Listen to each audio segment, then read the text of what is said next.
We want to take you now to the White House, where President Trump is welcoming the 2018 World Series champions, the Boston Red Sox. Let's listen in. Senator Tom Cotton. Tom, oh, look at that beautiful boy, is a big fan, right, Tom?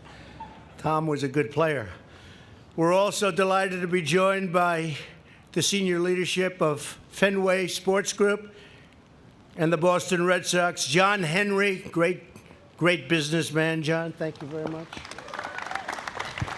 Great businessman. Tom Werner, a man who's done a fantastic job in life. Where the hell is Tom? Mike Gordon, Sam Kennedy, and David Dombrowski. Thanks, fellas. Fantastic. Fantastic job. Great. To all of the coaches and players of the Red Sox, congratulations on your incredible victory. The team has just come from the Walter Reed National Military Medical Center, where they visited our wounded heroes and wounded warriors. And they believe very strongly in that. I want to thank the entire Red Sox organization for your longstanding support for those American service members who have suffered the wounds of war to keep our country safe and strong and free. And we've never had a stronger military right now. This is the strongest it's been. $716 billion we spent last year. John, that's a lot of money even for you, right? Did you say? Huh? That's a lot of money. Over the course of the 2018 season, the Red Sox were, frankly, they were unstoppable. I watched. You outscored your opponents by 229 runs and won 108 games in the regular season, the most in Red Sox history. You got a lot of fans over here. You got a lot of fans, huh? That's a lot of fans they have. In the playoffs, you bested your arch rival, the Yankees. I think I'll be a neutral in this one, huh? But you did. You beat them. And beat the defending champions, the Astros, another great team, taking home the American League pennant and clinching a spot in the World Series. After taking a two-game lead at historic Fenway Park to start the series, you headed to Los Angeles for Game 3. I was at Fenway Park. I threw out the first pitch a long time ago, and George Steinbrenner was not happy about it. That cooled my relationship with him for about 2 days. But he forgot about it. That was good. But you headed to Los Angeles for Game 3. For 7 hours and 20 minutes, you faced the Dodgers in one of the most exciting games in postseason history.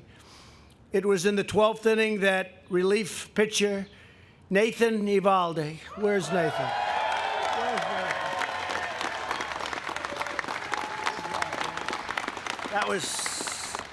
That was a good job he did. You ever see such good-looking people behind me, too? Not the owners. Forget the owners. He stepped up to the mound over the final 7 innings. Nathan threw 97 pitches, allowed only 3 hits, and struck out 5 batters. Nathan, that's a great performance. We watched it. It was a dominant performance. Congratulations. You want to keep them, right? Keep them.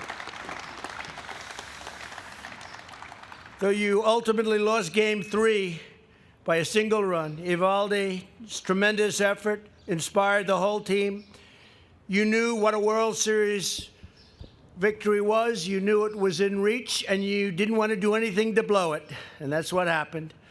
But then in Game 4, after the Dodgers scored 4 unanswered runs, things were looking very grim. In the dugout, your starting pitcher, Chris Sale, who, by the way, last night struck out 14 batters. Pretty good, right? No, I said, how's Chris doing? He struck out 14 last. I said, 14? I never heard about 14. I said, was that your best? He said, no, 15 is your best, right? That's called a power pitcher, by the way. In the dugout, your starting pitcher, Chris, decided to give the team a little pep talk. Are you an emotional guy? Pretty much, huh? Because I heard it was a hell of a pep talk. Give us a little pep talk every once in a while. With great passion, Chris shouted, pointed to the field, and rallied the Red Sox. And Chris, I know what you said. I heard little things about what you said, and we have children here, so I'm not going to talk about it. But it worked. It really worked. World Series MVP Steve Pearce tied it up.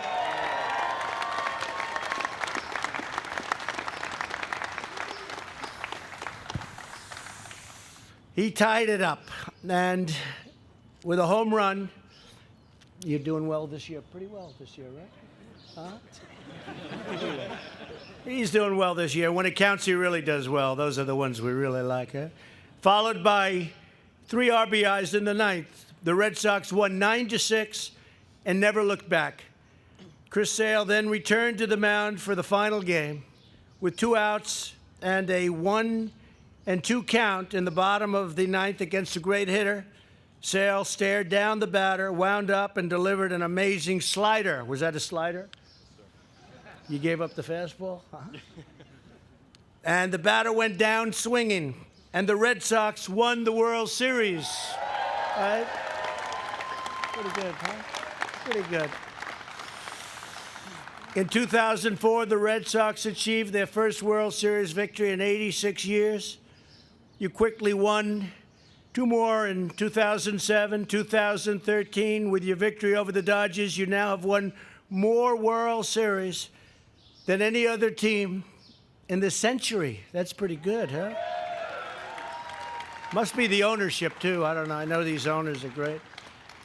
In the same period, Boston teams have won 6 Super Bowls as well as an NBA and an NHL championship. And this has to be a great time for Boston's fans. If you think of it, what Boston has done in a short period of time is pretty amazing in a lot of ways, but in sports, certainly. Congratulations. It's great. Come on, man.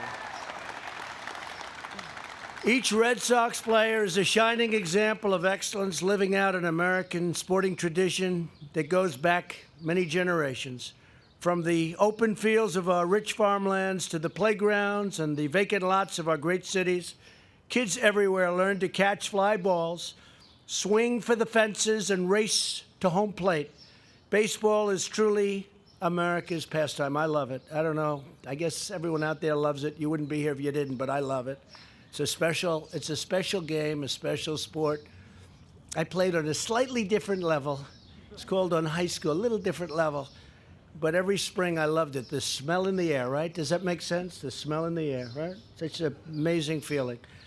Through every pitch, inning, game, and series, the 2018 Red Sox never gave up and never backed down. You always played like champions. This is a great champion right here, too. This is some champion. I want to congratulate you all on your spectacular victory. And I just want to have Chris Sale and J.D. Martinez, 2 outstanding players and athletes and people, come up and say a few words, and then after that, I'm going to take, unless the team doesn't want to do it, you know, they never get to see the Lincoln bedroom. It's like sort of, you're not supposed to be showing it. So if the press, the media, doesn't report me for this, I'm going to take them up and show them the Lincoln bedroom. They wanted to see the Lincoln bedroom, so I'm going to give the tour myself, okay? But JD, if you and Chris would come up and say a few words. Thank you. Thank you very much. Great job.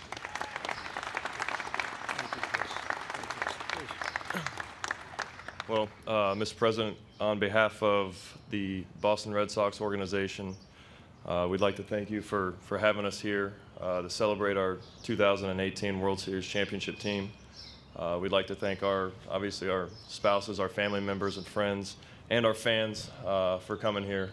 It's a very high honor. It's something that we appreciate very highly, and thank you again. Thank you very much. Thank you. Congratulations. I just want to say thank you, Mr. President, for this once-in-a-lifetime opportunity to be honored today here at the White House. And I know celebrating a Red Sox victory is tough for you, given that you're a Yankee fan and all. But we really want to say thank you for your hospitality today. And we brought you a gift. Thank you. This Red Sox jersey. Wow. For you. Beautiful. Thank you very much. Thank you.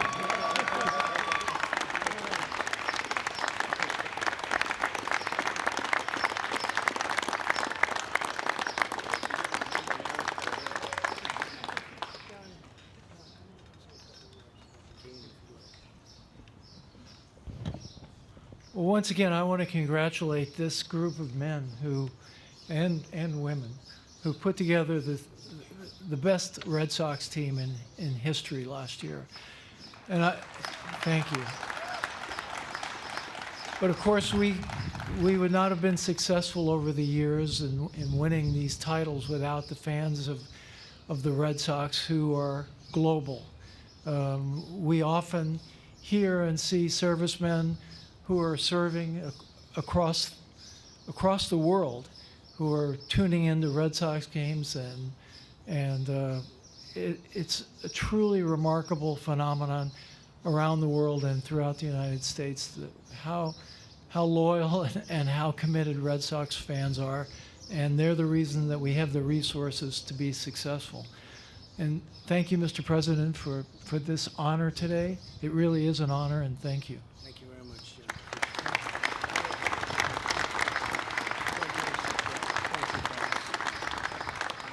So again, I want to thank everybody for being here. Very, very special group. And I want to thank the families of the players, because without the families, it just wouldn't work. You know that. They wouldn't be up here. It would never work. Thank you all for being here. It's a tremendous honor to have you in the White House. And we're going to look at the Lincoln bedroom. Thank you. Thank you, everybody.